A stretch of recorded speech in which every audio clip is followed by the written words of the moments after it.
नमस्कार शेतकरी मित्रांनो, मी अनुप फाळके अनुभव शेतकरी मित्रांचा या युट्यूब चॅनलवर आपलं स्वागत करतो आहे.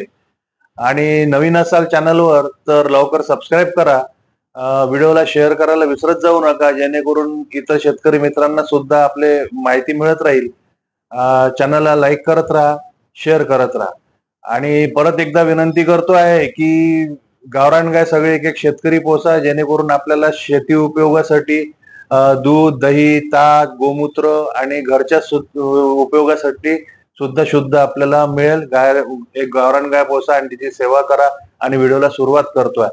तर शेतकरी मित्रांनो, जसं थ्रिप्स, मावा, तुडतुडा, पांढरी माशी हे जे आपल्या कुठल्याही पिकावर येते, तर आपण त्याची फवारणीसाठी जसं रासायनिक आपण कीटकनाशक आणतो, तर यासाठी आपल्याला जवळपास ₹1000, ₹1200, ₹1500 असा एकरी खर्च येतो, किंवा कधी कधी तर ₹2000 सुद्धा आपल्याला एकरी खर्च येतो. तर आज आपण बघूया की अगदी फुकटात, मी बोलतोय की अगदी फुकटात कसं कंट्रोल करायचं पांढरी माशी, मावा, तुडतुडे, थ्रिप्स, याचा अगदी आपण फुकटात कंट्रोल करू शकतो नैसर्गिकरित्या विषमुक्त शेती करून. तर आज आपण बघूया. तर त्यासाठी म्हणूनच परत सांगितलंय की गावरानी गाय पोसा. तर आपल्याला काय करायचे की गावरानी गाईचं आपल्याला गोमूत्र घ्यायचं आहे. तर गावरानी गाईचं गोमूत्र किती घ्यायचं आहे, तर 15 लिटरच्या पंपात आपल्याला 15 मिली गावरानी गाईचं गोमूत्र घ्यायचं आहे. आणि जसं तुमच्याकडे जर गावरान गाय नसेल, तर तुम्ही होलिस्टन गाईचं किंवा जर्सी गाईचं किंवा म्हशीचं सुद्धा गोमूत्र वापरू शकता. पण त्याचं प्रमाण थोडं वेगळं राहील. होलिस्टन गाईचं, जर्सी गाईचं किंवा म्हशीचं आणि गावरान गाईच्या गोमूत्राचं प्रमाण वेगळं राहील. तर ते आपण पुढे बघूया की कसं कसं प्रमाण घ्यायचं आहे. तर गावरान गाईचं जर तुमच्याकडे गोमूत्र आहे, तर 15 लिटर पंपात आपल्याला 75 मिली गोमूत्र घ्यायचं आहे. म्हणजे 1 लिटर पाण्यात आपल्याला 5 मिली गावरान गाईचं गोमूत्र घ्यायचं आहे. आणि त्याच्यासोबत आपल्याला 15 लिटर पंपात 75 मिलीच ताक घ्यायचं आहे. म्हणजे जसं 1 लिटर मध्ये आपण 5 मिली गाईचं गोमूत्र घेतलेलं आहे गावरान गाईचं, तसंच 5 मिली ताक घ्यायचं आहे. तर हे प्रमाण झालं आपलं की 1 लिटर पाण्यात 5 मिली ताक आणि 5 मिली गोमूत्र, आणि 15 लिटर मध्ये 75 मिली ताक आणि 75 मिली गोमूत्र.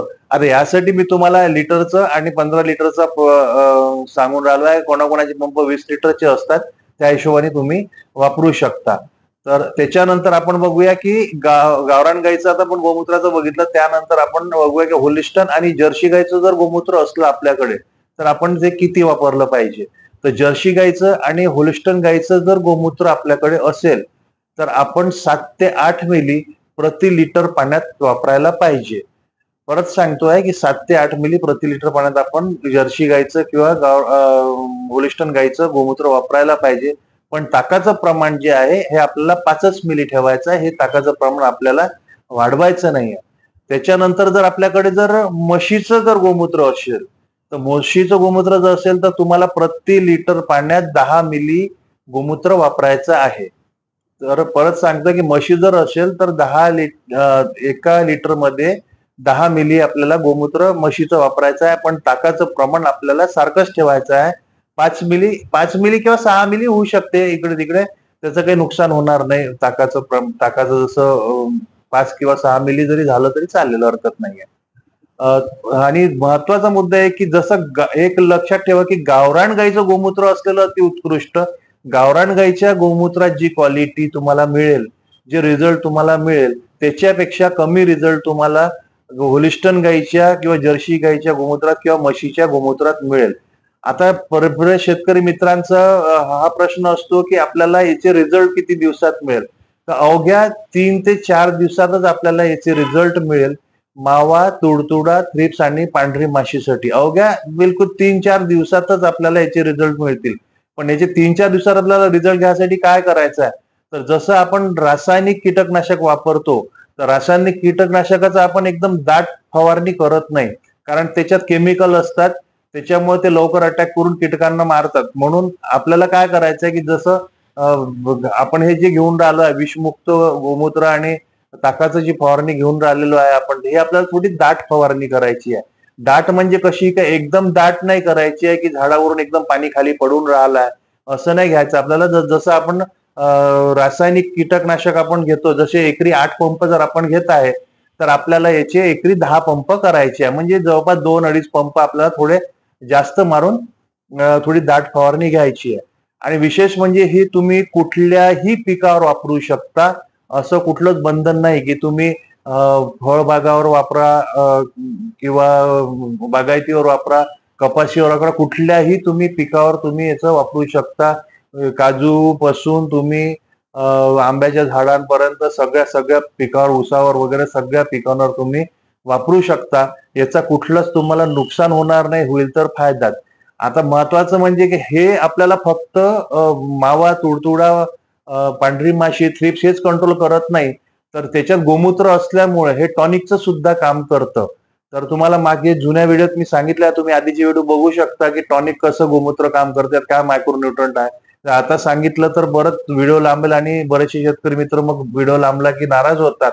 तर म्हणून हे गोमूत्र असल्यामुळे टॉनिकचं सुद्धा काम करतं, ग्रोथ प्रमोटरचं काम करतं आणि तुमच्या झाडाचं हरितद्रव्य वाढवतो, फोटोसिंथेसिस वाढवतो, झाडं हिरवं कंच ठेवण्यात मदत करते. आणि त्याच्या व्यतिरिक्त अजून एक फायदा याचा असा की बुरशीनाशकाचं सुद्धा हे काम करतं, कारण याच्या आतमध्ये ताक आहे.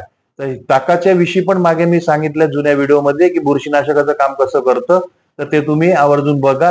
याच्यात ताक असल्यामुळे बुरशीनाशकाचं सुद्धा काम करतो.